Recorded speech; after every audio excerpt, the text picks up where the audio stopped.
to my heart because of what Jeff Wells, and what Bill Moore, and what, Carlisle, and what Joey, and what Marty and Ann and everyone did in terms of painting and, helping with that. So I'll send over some money for that. Thank you, Lorna. Well, if there's no others, our Vice President in charge of programs is Lori Harrison. Yes. I just wanted to offer kudos to the folks at Botanical Garden, because Michael Desplaines has done a wonderful job, and that garden has been a respite for so many folks, particularly in our community and throughout the city. And I just want to thank Michael for being so open, for bringing the community together in a place that we find so much solace. So thanks again, Mike. Yeah. Thank you, Steve. Any others?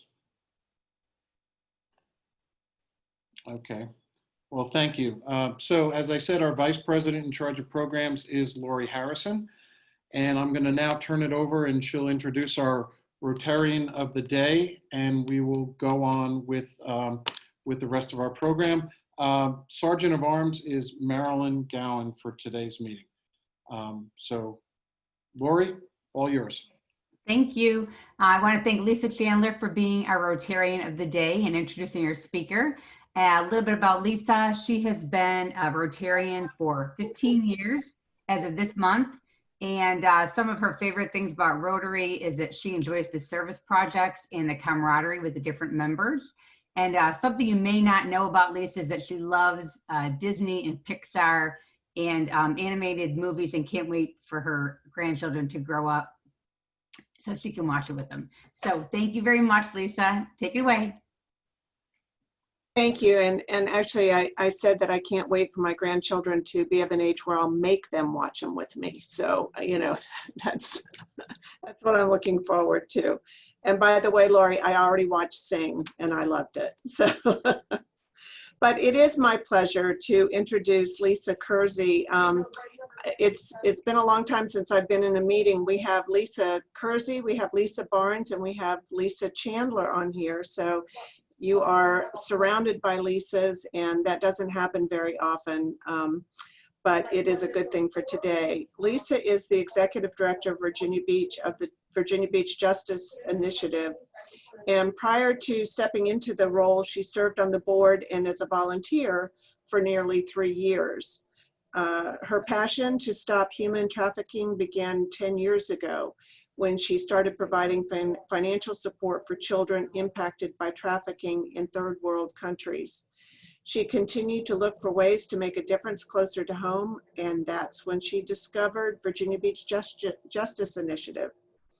She is a graduate of the University of Virginia and holds a master's degree in healthcare administration from the University of North Carolina at Chapel Hill.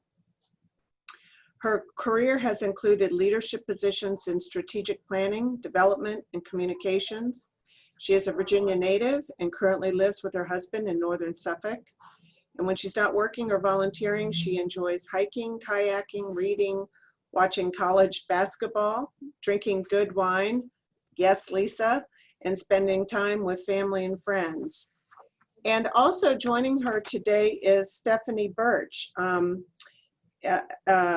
Also with the Virginia Beach Justice Initiative, and she is a retired career police officer with the city of Suffolk, who now works part-time with VBJI. She has served in many roles with the organization, including advocacy coordinator and development director.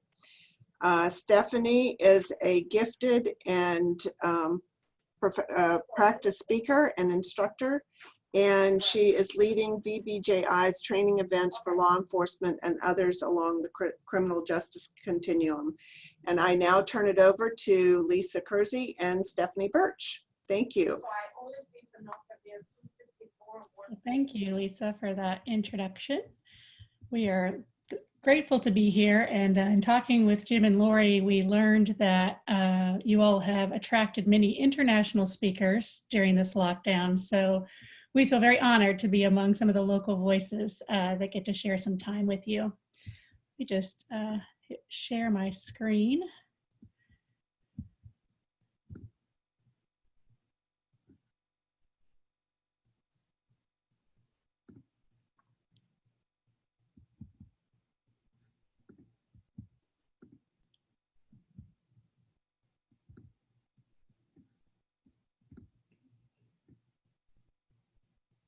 All right.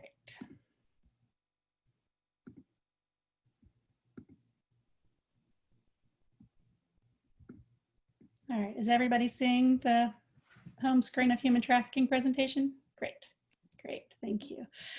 Just as we get started, I just wanted to mention, if you have questions or things that you think about along the way, feel free to post those in the chat box.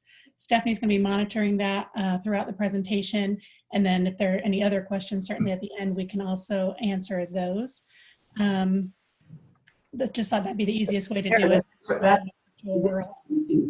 Okay. Okay. Any questions on that? Okay. All right. Let me move this over here. All right, we're going to start with a quiz just because we can, right? But there'll be no grading today. So I just want to start out with a few things to get you thinking about human trafficking, and then we'll dive in a little deeper. True or false, traffickers target victims they do not know? Many people think that that's true. Many people have seen movies like Taken and think a lot of kidnapping and of strangers. But the reality is that, especially in the United States, many people are trafficked by people that they know, boyfriends, it can be a spouse, and it can even be a parent. Parents do traffic their children, and that's not just something, sadly, that happens. It's sad if it happens anywhere, but it does happen right here in our community as well. All right, second quiz question for you today. Human trafficking involves moving people across state and national borders. It's interesting because the term trafficking certainly does suggest movement, and most people think that that is true, and that can be true. But the reality is you don't have to move out of your own home, and you could be trafficked within your own home. And we're going to talk in a minute about the definition of trafficking. All right, last question for this morning is, trafficking victims are physically unable to leave and are locked or held against their will. Again, some of that is Hollywood, but it does happen. I won't say it does not happen, but most are not physically restrained, particularly in our country. They're mostly, the chains that they experience are mental and emotional chains, and we're going to talk in a few minutes about something called grooming that traffickers do to really keep their victims where they want them and make them afraid to leave or filled with enough shame and guilt that they sort of hold themselves there, if you will. So I want to show you a short video before we dive in a little deeper. I had an issue with it once this morning. I hope I don't have to go out and come back in on you. But I might.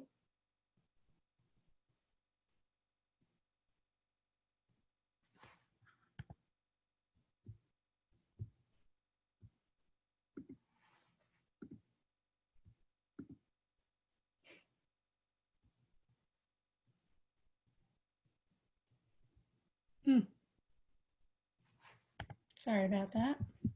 We did test it yesterday. Jim and Laura can attest that it worked. Did work yesterday. It's not wanting to work today. Well, I don't want to take up too much of your time on that for sure. So we'll just move beyond it. And we'll cover most of what was in there.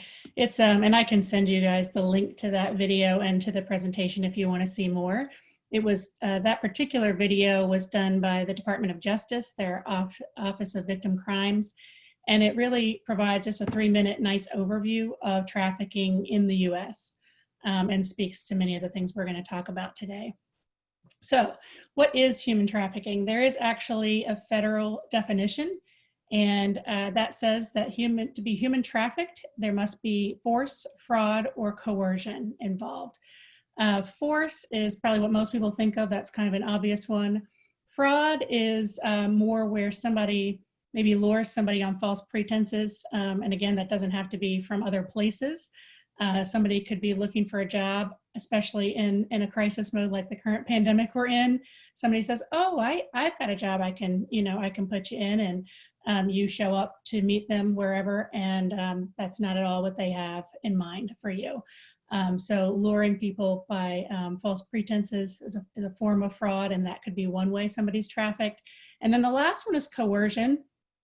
And coercion is a little more nuanced, and that's, again, you heard me mention grooming, and I'll talk about that in a few minutes, but it's where a trafficker uses manipulation and really ends up creating an atmosphere or a climate of fear around a person, causing them to do something that they don't really want to do. So again, to be human trafficked by the federal definition includes one or more of those things. And at BBJI, we work with human trafficking victims. There are both, you can be labor trafficked or sex trafficked or both. Our focus is on sex trafficking victims. We also work with what are called commercially sexually exploited people. So those people, in a simplified way, they're abused similarly. They just don't meet the definition of human trafficking. So it's not force, fraud, or coercion. But an example would be somebody who is, has some vulnerabilities, has some desperation, has some need for money or drugs or a place to live, basic needs like food, and they will exchange sex for those things. Also pornography and other taped, online filming and things like that are forms, can be forms of either CSE or human trafficking. So people ask a lot, like, well, where do they find their victims? How do they do this? If they're people, again, I said that they know them, so they're not necessarily unknown to them, but they don't have to be directly known. It may or may not be a boyfriend, but it might be somebody in my circle. So traffickers will look often in their own neighborhoods or in neighborhoods that they know have more vulnerable populations in them. They target schools and group homes. They're looking for groups of, what children, if we remember our teenage years, are not experiencing vulnerability. And if they're in a group home, then the traffickers know that they're kids who have been through something already. So they know that they're gonna have a soft spot. They're gonna have something they might be able to exploit. They also go into clubs and bars. I'm guessing that's a little less so during the pandemic, but it really seems to not have disrupted the flow of trafficking, unfortunately. But they will look there. And also, of course, on internet and social media. That's a big place for it. They can, they look for adults and kids that way. It's not just one or the other. And that's a significant way that people buy and sell human beings in our country. So how do they lure them exactly? So when I talked about some of the grooming and the manipulation, again, you can see the things on this page. Sometimes it's out of protection if somebody's experiencing abuse at home and they run away, for example. Somebody says, oh my goodness, that's terrible, I'll protect you. And so under the guise of protection, they'll take them in and then start to, provide them with food and the basics, and then basically turn that on them and say, okay, now you need to do something for me. Sometimes they just exploit other people's dreams once they've gotten to know them. And so this idea of opportunity, I have a friend who's in the music business, or I have a friend who's in the modeling business. I can help you get in. And then that's not what they do. And then there's just the oldest one in the book, right, of love. We all long to have love and to be accepted and to belong. And so people who are looking for that, whether they be children or adults, can fall prey to traffickers on that premise. So here's a little bit more about grooming. Essentially, it's a period that starts with initial overtures that seem positive. Sometimes you can see warning signs if all of a sudden somebody's being showered with gifts or has more expensive things than they've ever had before. And then, like I said, sort of that idea of selling the dream. I find out what drives you, what you want to do, what you want to be, and I tell you I can help you get there. They just learn as much as they can about you so that they can find out what makes you tick and where your insecurities are. And then over time, they flip that and they start to use those things against you. They are interested in controlling it. You know, you see here identity and individuality. It's basically a stripping of the humanity of that person over time. So they start with things like they'll give them a new name to use. They will brand them. Branding in trafficking world really means usually a tattoo of some sort. It can be the pimp's name. It can be a $ in the middle of a heart. It can be a barcode. We've seen a lot of things, but they put that on these women because they see them not as women, but as, and men, I shouldn't say that, men are certainly exploited as well, but to mark them, if you will, as their property. Interestingly, sometimes in the nuances of what happens in the trafficking world, if a pimp has several women that are together, sometimes the woman has been so emotionally abused that she sees the tattoo as a sign that she belongs, that she's in, and they'll use it in that way, versus realizing that it's a mark on her, that it is not about her at all or about her belonging. It's about the pimp, the person who has the control. They also literally can confiscate their identity documents, so a license, a social security card, which makes it harder for them to run and harder for them to move on from what they call the life. So the single biggest common denominator in trafficking victims is vulnerability. A lot of people ask, about race or socioeconomics. They think that it's just runaways or it's, already marginalized people in society. And while all of that can be true, this is what they're looking for, is vulnerability. So they don't care so much what form it comes in as long as they can figure out what it is and exploit it. So how big is the problem? We get asked this a lot, and spoiler alert, we don't really know. And the reason we don't know is because of the nature of the crime. It's very difficult to prove that case. The people who are victimized by it are afraid to come forward, often for a very long period of time. And many of them don't even realize for a while that they are victims, which is why with our program, we offer a jail-based program where we go in and teach a class in the jails. And that's where many times women realize for the first time that they've actually been victimized. They don't come in thinking they're a victim at all. So it's hard to know. There's no nationally representative sample, again, because of that, but there have been a lot of regional and local around the country studies done. And so there are some areas that we have more information about than others.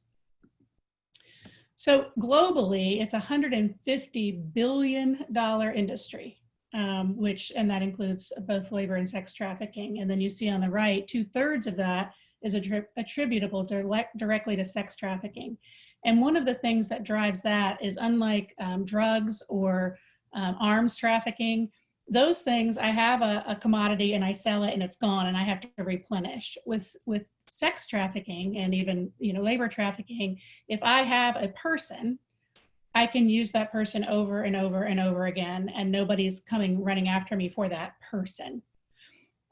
So that's part of what drives that, the fact that that's 2/3 of the money involved. A lot of people ask too in our country, where is it happening the most? And people assume New York often as the top, or even Georgia, Texas. Texas certainly hits the top 3. So I like to show people what the top 3 are so that and some of the other states that we frequently get asked about. But we are in the top 20. Virginia is in the top 20, and that is based on the Polaris Project, which runs the National Human Trafficking Hotline, which is kind of the best marker that we have to get a sense of where it's happening and how frequently it's happening. And this is based on the number of reported cases. So again, all the experts in the industry will tell you, we know it's underreported, but we're still in the top 20, and that doesn't make me feel very good. Why is that? Well, partly because a lot of victims go unidentified. They're just, as the saying goes, kind of hiding in plain sight. It's assumed that people who are prostitutes that they've made a choice to do that with their life. And because they're arrested for crimes related to their abuse and they end up in and out of jail, they're labeled as a criminal. So that's how everybody is seeing them. And so they miss it altogether that these people are actually victims of a crime. Other times they can be misidentified because sometimes people have an addiction and that's what because something else has happened in their life and that's what gets them into trafficking. Other times they've never used anything in their life, but to cope with the abuse and the trauma, they become addicted. And so substance abuse becomes an issue, and somewhere along the line, maybe somebody tries to help them with their substance abuse, but doesn't realize there's an underlying trauma that needs to be dealt with as well. And you can see several of the other things on the list too. Not that any of these are surfacey issues, but it still masks the underlying problem that they've been a victim of human trafficking. So let's talk a little bit more locally. Again, it's difficult to say. What you see on the left side of your screen on the white is the Hampton Roads Human Trafficking Task Force numbers. They measure their work based on the number of investigations and arrests that they've made, and certainly also the number of confirmed victims. Those were the 2018 numbers. But you can see on the right-hand side, this is just our organization last year. We identified 51 new victims, mostly through our jail program. We provided 115 of those survivors with court support. And what that means is we show up at sentencing hearings. We help to advocate really help the courts, all those involved, probation officers, Commonwealth's attorneys, public defenders, judges, to see the victim side of the story so that we can help get them sentenced to programs if that's appropriate for them versus just continuing to cycle through the jail system. And then we served a total of 126 survivors. Many of our partners in the community are some of the historically domestic violence shelters and homeless shelters who have started to expand to accommodate human trafficking victims.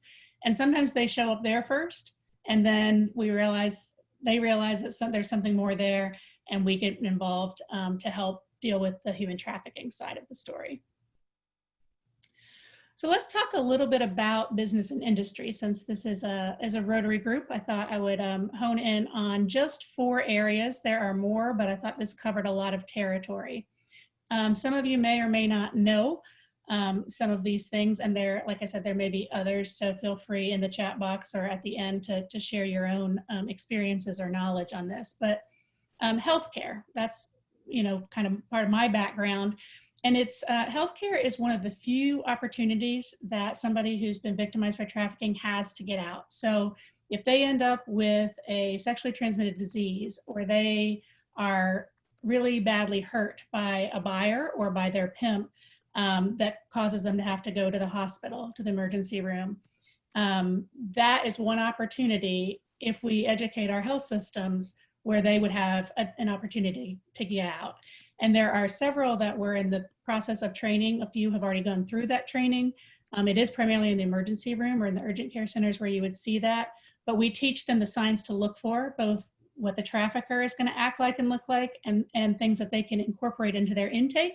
Just a few simple questions to ask that will help them determine if somebody's being trafficked. A couple of those things, besides the obvious physical pieces, are if they don't seem to know where they are, they can't give you a home address, and things like that. Though their traffickers do teach them to lie quite a bit, so they can get very crafty. But healthcare is an area where we do like to educate people so that they have a chance to get out.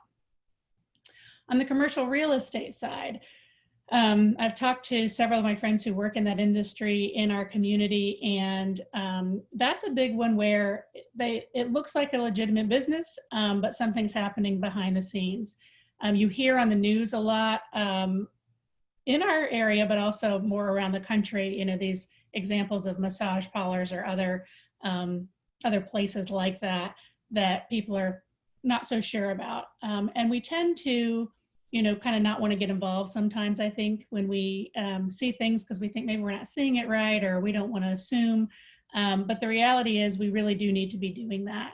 And so we're trying to educate the whole commercial real estate industry here locally to let them know and consider working with them on putting something in the documents when somebody signs a new lease about just a simple thing that explains it, what to look for, and if you see it, kind of let us know or call the authorities, that kind of thing. Because it's important that the more people who know and are seeing things can help call attention to it and help us to break up some of those rings that are happening. The third area is transportation and hotel industry. So traffickers can move people around. Like I said, people can be trafficked in their own home. They can be trafficked around our region, up and down the East Coast, across the country. And so all of these different modes of transportation can be part of a trafficking victim's journey. And so it's something that we want people who work in those industries to be aware of and what they can look for. But it even comes down to, private driving services like, the black car companies, Ubers, Lyfts, taxis. Those get used a lot. And sometimes the pimp will pay certain ones off to cart people around, to have them look the other way, that kind of thing. Hotels, that's where a lot of the victims are abused, is in hotels. We had one client we worked with when we took her to a treatment program, and they were showing her around and showing her room. She said, "I'm so glad the sheets aren't white, because that reminds me of being in a hotel." So hotels can, it can be happening there and they not know it. Many hotels, including the Marriott, has taken a huge made a huge investment in educating all of their employees worldwide about the issue to try to be part of the solution to that. So again, all of these that I'm talking about have the potential to be not part of the problem, but part of what traffickers use, but they also have an opportunity to be part of the solution, which is kind of exciting. The last one is finance and banking. You've heard the phrase, follow the money, find the crime, and that is absolutely true. So Jim, when we talked yesterday, said he had had some recent training on that too, so he could probably share a little bit more in detail with you. But the reality is that they do, have a lot of that money flowing through the banks, and the banks have to be savvy in the finance industry about who's banking with them and what's coming in and where it's coming from.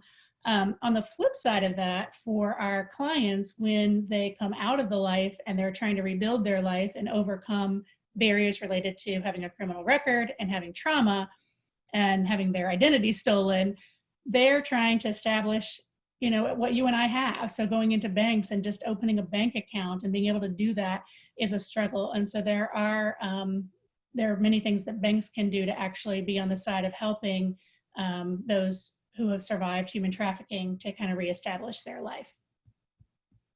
So I just wanted to, like I said, share with you a few examples in business and industry, how traffickers are using it and how those industries can help be part of the solution to end trafficking. So just a little bit more about who we are before we jump to questions. We are a local 501c3. We are focused at this point in our history solely on our region and really helping to end human trafficking in Hampton Roads. I meant to mention, as Lisa was introducing us, it just kind of solidified the point. We have an interesting name in Virginia Beach Justice Initiative, and our former executive director and co-founder did that when we first started because he was working a lot out of the area trying to connect with other human trafficking organizations around the country and working on legislation and things like that, and felt like Virginia Beach was the most recognizable for most people out of our area. For us, we feel like it's very limiting. In fact, our office isn't even in Virginia Beach, it's in Hampton. And it's a long name and it's hard to say. So we are actually currently in the process of going through a name change. We're working with actually one of my former colleagues who's an expert in the branding world, and we're very thankful they're doing it pro bono for us. So we're going through that. So we will keep you guys posted as some of our new friends about that name change, so you don't get confused if you go to look for us and we're not there anymore. We will be, we're just going to have a different name. So the three main things we do as an organization are in front of you there. Really, I mean, it is about the more people who know, the more people who can help end trafficking in our region. The outreach isn't just awareness like these sorts of presentations, but as mentioned in Stephanie's introduction, we do a lot of training, industry-specific training in healthcare for law enforcement and for others, where we go a little bit more in depth and help them learn things and have tools that they can apply to their work, because those are people who the clients that we work with are likely to come in contact with sometime in the course of things. And the more of those people who know and can see them as a victim first, the more likely they are to get out of the life sooner and stop cycling through the system. Prevention education, we partner with another nonprofit that has specialized in putting together a curriculum to go into the middle schools and high schools. And so we have a group of volunteer ambassadors who are trying to get that into, or at least introduce it to all the schools here and let them have the opportunity to integrate it to their curriculum. So if anybody on this call has an in to one of the schools or wants to talk more about that, feel free to reach out to me. And then lastly, and the biggest part of the work we do is the direct survivor support. So working directly with survivors through crisis and stabilization services, helping them to transition back to a life of freedom. This is kind of what it looks like if you just wanted a quick overview of, high-level overview of that journey from slavery to freedom for one of our clients. You can see on the left, the whiter boxes, that's kind of where we live, is in crisis and stabilization. And then we have a number of community partners that we work with in collaboration, and we continue to co-advocate for our clients as they move through transition and independence. So if you are interested in getting involved, there are many ways, as you can see here, whether it's being a general volunteer or deciding that you might want to be somebody who walks alongside of these women as they're recovering and helps to be a coach and a mentor to them. We have a victim advocacy training that we do for that. And we have 2 annual events, so you can see those opportunities there. These are some key dates for this year. Again, if victim advocacy is something you think you might want to do, these are all volunteers that we train in a 6-week course to walk alongside these women. And that's coming up in September, October. Obviously this year it will mostly be virtual training. This is us, and this is how you can reach us. So that's it. I'm going to stop talking and see what Stephanie has seen come in on the chat box, and let Jim kind of facilitate how he'd like to open it up to questions. Sure. Lisa, thank you very much. It's obviously a very important issue, not only on a global basis, but also here in our community. What questions do we have for Lisa? Feel free to unmute yourself and just ask away.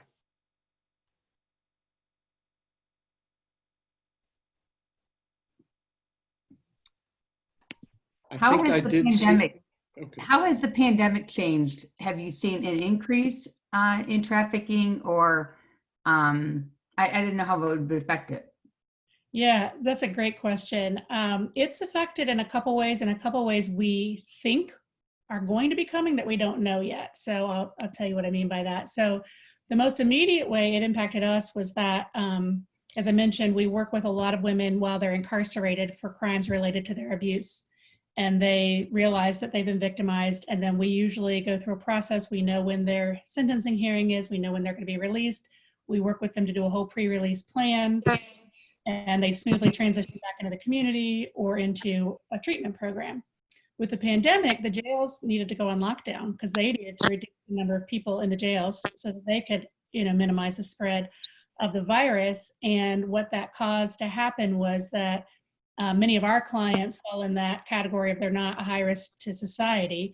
And if they were towards the end of their sentence, then many of them were let out. And it was like we found out, like the week before, which isn't usually enough time to do that. So we had kind of this outpouring of clients that we're trying to help support and stabilize. And there's really nowhere for them to go either, because then the programs went on lockdown. Because all the shelters and all of, whether it was short term or longer term, those went on lockdown as everybody was wrestling to figure out, okay, how does COVID affect us and how do we keep everybody safe? And so everybody was sort of in this holding pattern. And then that creates the vulnerability that I was talking about earlier, which could cause some, and some did, default back to their trafficker because they didn't feel like they had anywhere else to go.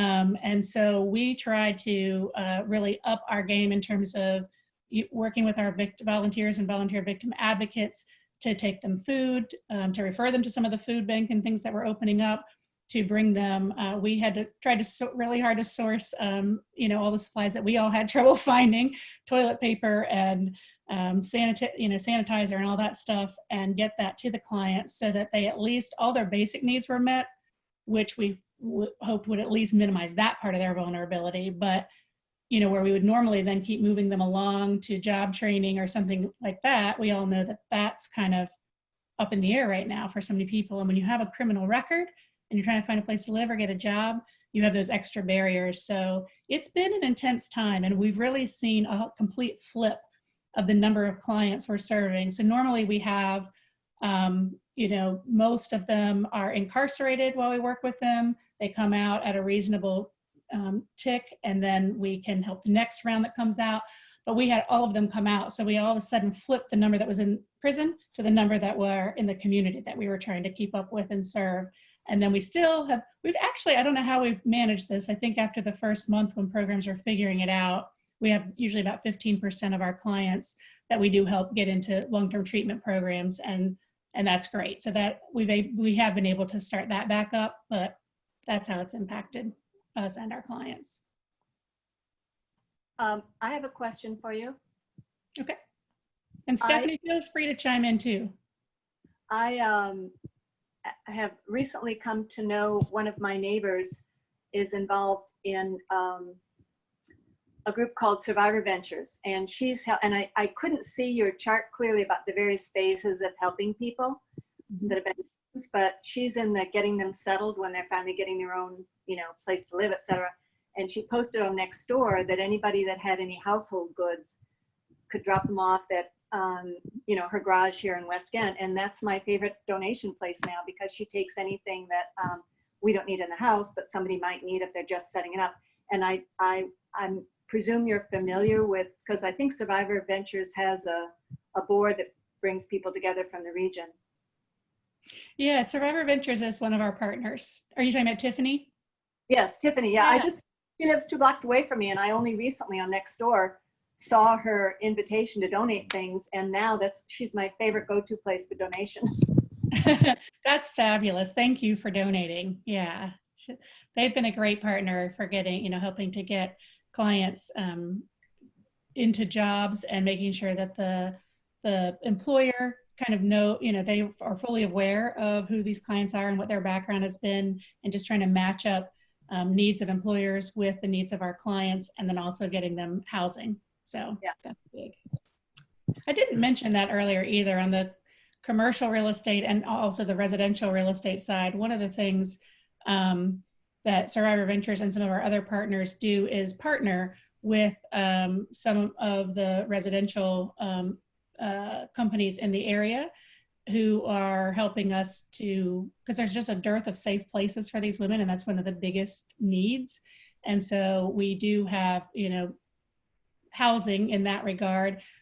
Back to Lori's question, in the pandemic, one of the things we did with Survivor Ventures was we ended up working with an Airbnb for a long-term thing to be able to have a safe place for clients to go. So we had to get creative with that. We try really hard not to put them back in hotels because of what I mentioned earlier, but sometimes we still need to do that. I think we have time for one more question. Go ahead. If this was covered earlier, I apologize, I was a little tardy. You've mentioned on a couple of occasions walk beside these women. Are there male victims? Yeah, good question. There are. We are right now, historically, we've worked mostly with women. We actually do have one male client that we're working with right now. We really need to either find a partner who can build up more male support to come alongside of some of the men who have been trafficked. There's some literature out there I was reading recently about men and boys being kind of the forgotten ones in this particular struggle, because they are just seen so differently culturally.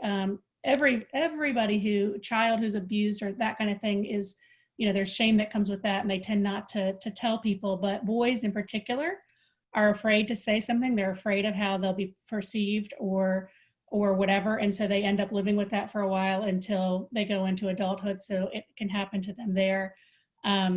But there is more work being done. There are some organizations out there that are trying to come more around men and boys and systemically really start to ask some of the same questions they ask younger girls or early adult girls. They're starting to try to ask the boys and men because they're not being recognized as victims of crime, but they absolutely are trafficked as well.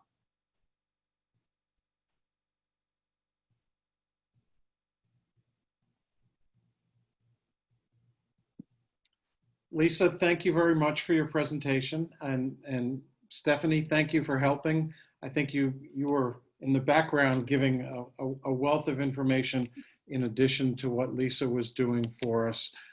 One of the things that we do to thank you for coming and presenting to our group is, rather than give you a coffee mug, which lots of other clubs give out, we donate a book in your honor to our School of the Week. So this week, a book will be going to Blair Middle School in your honor. If you're ever there and when they're open, you can check it out, and the book will be there. Again, thank you very much for joining us. It's certainly an issue that we all need to be made more aware of. Our next meeting, folks, will be next week, the 21st of July, and Ross Wood will be speaking to us. He is a Rotary Peace Fellow. So I think we've had him a long time ago. We had him at a meeting, but he really did a great job of speaking about some of the things that are going on as a Rotary Peace Fellow throughout the world. I do want to bring up one last thing. If you miss seeing somebody, a fellow Rotarian at this meeting, please reach out to them and let them know that we're having good speakers, that we're learning things, that we're trying to engage each other and in the community. And if one of those people you think might need some technology coaching, let us know, and we'll be happy to make that as simple as possible. But thank you all for joining. We'll see you all next week, and thank you especially to Lisa and Stephanie. We appreciate it, and We enjoyed we it. are adjourned. Thank you.